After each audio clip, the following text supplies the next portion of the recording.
하늘 시민. 인간은 보이는 실제와 보이지 않는 실제, 즉 자연세계와 초자연세계의 양다리를 걸친 존재입니다.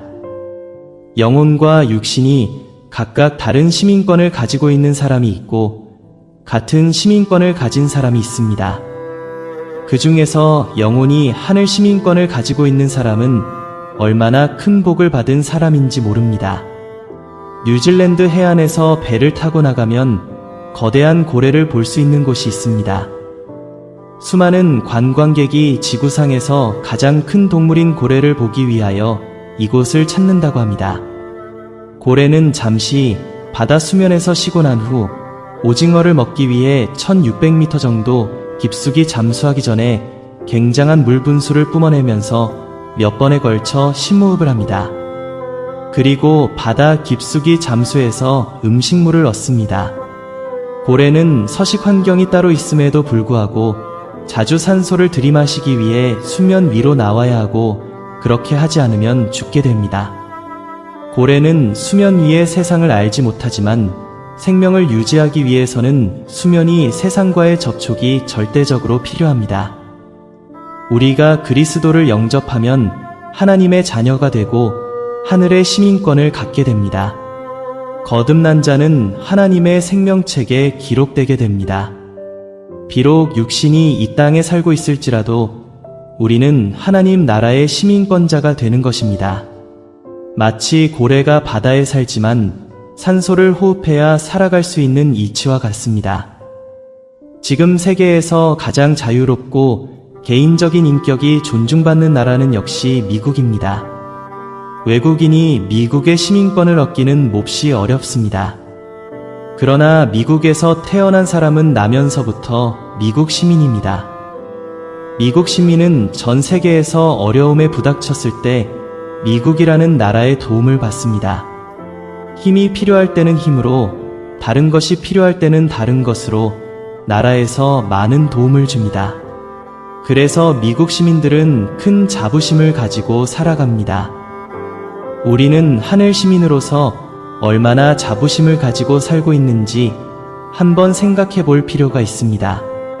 잠시 살다가는 이 땅에서 미국 시민권을 가진 사람도 그토록 자부심을 가지고 살아가고 그 시민권을 취득하기 위하여 큰 노력을 기울이는 것을 보면서 하늘의 시민권자인 우리는 그 가치를 너무나 소홀히 생각하는 것 아닌지 반성해 봅니다. 하나님 나라의 시민권은 이 땅의 그 무엇과도 비교되지 않는 가치를 가졌습니다. 예수님을 믿기만 하면 취득된다고 해서 가치 없게 생각해서는 안 된다는 말입니다. 하나님 나라의 시민권의 가치는 실로 엄청납니다. 먼저는 죽음에서 해방되는 가치가 있습니다. 그 무엇으로도 얻을 수 없는 고통과 질병과 슬픔에서도 해방될 수 있습니다. 그런 복락을 영원토록 값없이 누릴 수 있는 아주 특별한 자격입니다. 우리는 생명을 유지하기 위해 일정한 주기로 영적 공기를 찾아 나서는 그 고래와 같다는 느낌을 가져야 합니다. 그러나 자연적인 것과 초자연적인 것 사이에 뚜렷한 구분은 없습니다. 우리가 사는 세상은 자연적인 세상 아니면 초자연적인 세상, 둘 중에 하나로 명확하게 구분되지 않습니다.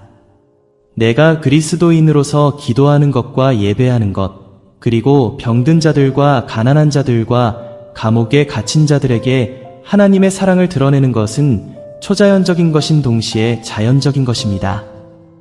그래서인지 자연적인 것과 초자연적인 것이 혼재하는 세상을 살아가다 보니 초자연적인 세계의 소망이 자꾸만 희석되는 것 같습니다. 그렇지만 하나님은 우리에게 비록 이 땅에 살면서도 하늘나라의 시민으로서 사람들에게 하나님을 소개하고 알리기를 바라고 계십니다. 즉, 하늘나라의 대사로서 본국에 소환될 때까지 하늘나라의 사명을 잘 감당하기를 원하고 계십니다. 그 사명이란 바로 하나님 나라 시민이 아닌 사람들에게 하나님 나라의 시민권을 취득하도록 돕는 일입니다. 그리고 우리 눈에 보이는 세상을 만드셨던 그 하나님이 지금도 세상을 유지하시면서 보이지 아니하는 하나님께 우리가 다가갈 방법을 마련해 놓으셨습니다. 바울 사도는 전에 악한 행실로 멀리 떠나 마음으로 원수가 되었던 너희를 이제는 그의 육체의 죽음으로 말미암아 화목하게 하사라고 기록했습니다. 예수 그리스도의 그런 희생으로 말미암아 우리가 쉽게 하나님께 다가갈 방법을 마련해 놓으신 것입니다. 우리의 모든 행위는 만지고 냄새 맡고 볼 수 있는 가시적인 세계에서 일어납니다. 그러나 모든 것을 창조하셨고 유지하시는 하나님이 마치 고래가 바다에 살지만 공기를 호흡해야 살 수 있듯이 우리가 꼭 필요로 하고 또 열망하는 영적 공기를 호흡하는 방법을 제공해 주셨습니다. 좀 더 구체적으로 설명하자면 기도는 영혼의 호흡이라고 합니다. 우리의 영혼은 기도를 통해서 살아갈 수가 있는 것입니다. 기도는 참으로 중요합니다. 기도를 통해서 마음의 평안을 얻고 하나님의 역사하심을 끌어낼 수 있습니다. 기도하지 않고 하나님의 역사하심을 바랄 수는 없습니다. 어차피 우리는 혼재한 이 세상에서 수명이 다할 때까지 살아가야 합니다. 고래의 생활 반경이 바다인 것과 마찬가지입니다. 그러나 우리의 실체인 영혼의 현주소는 하늘나라인 것을 언제나 잊어서는 안 됩니다. 언젠가 하나님은 우리를 부르실 것입니다. 그때가 우리의 수명이 다하는 때입니다. 어떤 사람은 사고를 통해서 부르실 수도 있고 어떤 사람은 병으로 부르실 수도 있습니다. 그러나 우리의 수명을 정하시는 분은 하나님이십니다.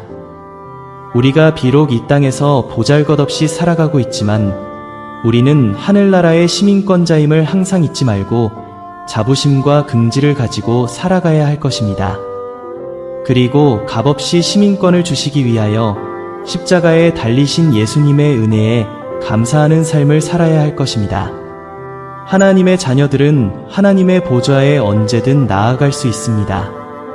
오히려 안 나가는 것이 불효입니다. 지금 우리에게 신앙의 자유와 항상 기도할 수 있는 환경을 허락하신 하나님께 감사해야 합니다. 이런 자유와 환경이 언제나 우리에게 오는 것은 아닙니다. 역사적으로 볼 때 오늘 우리와 같은 신앙의 자유가 허락된 것은 얼마 되지 않습니다. 기회가 있을 때 열심을 내서 인생의 목적인 신앙의 성숙을 더 잘 이루어 가야 하겠습니다.